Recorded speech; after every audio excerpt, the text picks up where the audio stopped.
Yes, and welcome back to the Football Terrace. We're currently about an hour or so outside of where we're staying in Germany. So apologies for no content this morning, but we're very, very busy.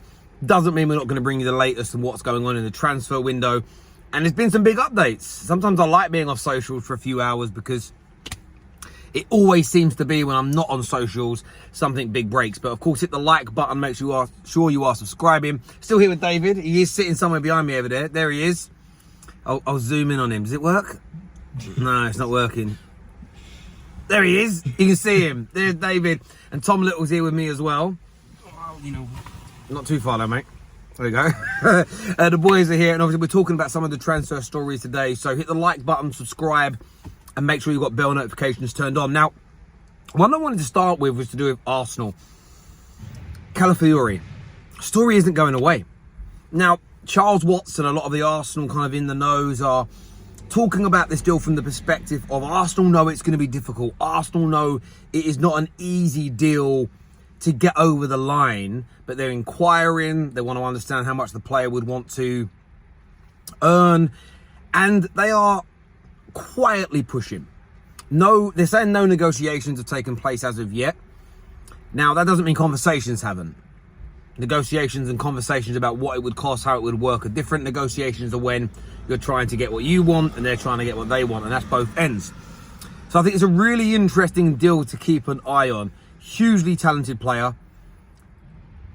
I think he's got bags of potential. And look, Arsenal have maybe the best centre-back pairing in the Premier League right now, especially when you look at the defensive record last season. However, what does need to be discussed, what does need to be spoken about is the cover they have in that position. What happens if a Saliba or a Gabriel gets injured? Plus, you need to keep challenging these individuals. You need to keep pushing the boundaries. You need to keep pushing the levels to ensure that Arsenal continue to move forward. Chelsea, though, on this deal, according to reports today, have sent an offer through to the player's representation. Sent through an offer of a contract to really understand whether he has a desire to stay in Italy or whether his mind could be changed. Initial contact and initial talks are one thing, but when real monetary offers start to come through, often the landscape can change. So the early reports, Fabrizio has told everybody, watch out for this. It's a deal that could progress. It's a deal that is on. It's a deal that is active. Not advanced yet, but active. Chelsea offering some type of personal terms to the player. Arsenal still monitoring and looking at the situation very, very seriously. Can you see him in the Premier League? Let us know now. I want to move on to Man United because there's so much to talk about when it comes to Manchester United at the moment. Dan Ashworth is in, and on a short-term basis, Christopher Verveil, who has an excellent pedigree within the game, recently joined Chelsea. Didn't quite work out, did it, David? No. What's the reason for that? He wanted experience in Nagelsmann, and we wanted Pochettino. There we go. So look, you'll probably hear some Chelsea fans be relatively bitter. Oh, he flopped for us. He's going to flop at Man United. I don't necessarily think he did flop at Chelsea. It was just what he wanted to do, what he believed was the right move forward for Chelsea. Him and the owners didn't agree on, so they parted ways. It's very normal. But Ashworth in, Verveil in, and Man United are in deep negotiations when it comes to Ligt. Now, I know Ligt isn't everybody's cup of tea. I personally think he could be a phenomenal signing for Manchester United. I'm not saying he'll be a world-class player. I'm not saying he'll be the best centre-back the world has ever seen. The package is believed to be £34 million. Now, in 2024, £34 million is a very respectable package. Plus, the salary is set to be somewhere in the region of £150,000 a week, which I think, again, represents good value. There is less pressure on the deal. He is easier to move on if it was not to work for us. And this isn't Ten Hag wanting him. This is about the club as a collective identifying him as a player they think can help to build the foundation for us to move forward from. You couple that in with the Dutch coaches that we're looking for and the other players we're linked to, the Ugartes, the Zirkees, who we're going to speak about in a minute. I believe this could be a deal that dramatically improves Manchester United's playing style and defensive prowess next season. mentioned Joshua Zirkee. Manchester United have had further meetings with the representation and are very, very close to agreeing full personal terms with Zirkee. Another really interesting player. Said it for weeks and I'll say it again for anyone in the back who hasn't been listening. I don't necessarily think that he's going to be the superstar striker, 35 goals a season player that you may think United need, but I do think he could be a key component for the first team and squad in the coming years. Good hold-up play, good technically, can score and create. A very different profile to that of Rasmus Højlund. And I think for me, that's key. Rasmus is still raw and needs development and time, and he'll be given that for at least another 12 to 18 months at Manchester United. But I love the fact that Zirkee is a different style of striker, meaning if it isn't working with one, we bring the other on from the bench. You are giving your opponent something different.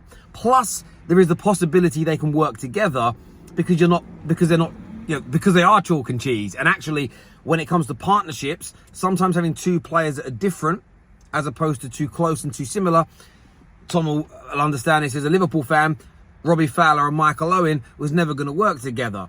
But you put Emil Heskey and Michael Owen together, and it's a really good combination. Not suggesting that either of these players at Emil Heskey level, just stating the facts around that. So look, United, new boardroom, new football decision makers, new recruiters, a deal for Ligt looking close, a deal for Zirkee looking close, and we know the Ugarte deal is in a good position as well. Some updates hopefully coming later about the potential injury. If you guys have seen that before I've, since recording this video, let us know in the comments sections below in regards to him.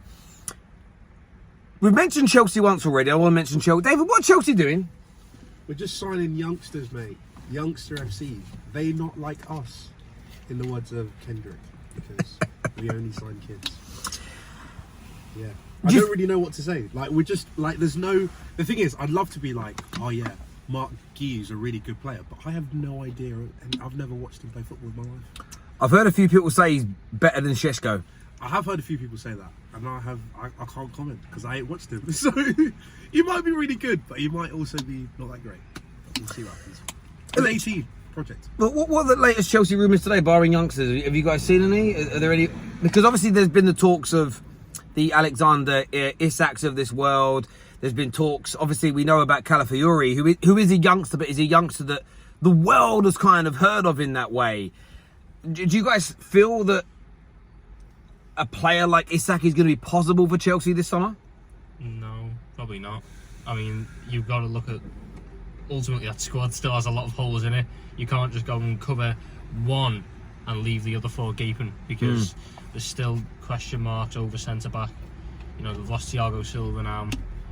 They've got no real leader in that back line. Midfield-wise, it's not, 100% there. I know Dewsbury-Hall has joined now, so it's a little bit better, but is he really that game changer? Still not Ugarte on the left wing. Are they really going to go into another season with Mudryk as the guy on the left, or Sterling? I don't think so.